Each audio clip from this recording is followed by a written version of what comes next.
तो दोस्तों अभी देख सकते हैं हम हैं यूनाइटेड सिनेमा घर के बाहर, और यहाँ पीछे देख सकते हैं जो कि भोजपुरी के सुपर स्टार निरहुआ का पोस्टर भी है। और वहाँ पे आपको दिखा रहे हैं अभी हम बैक कैमरे से।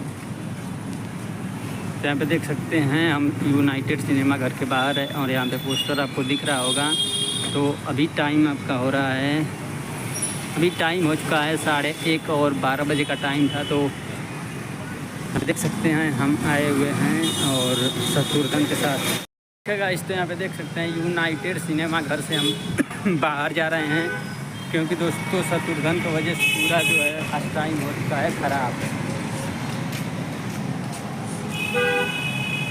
दिन भर फंसा दे बैर और तो टाइम नहीं ख़राब हुई।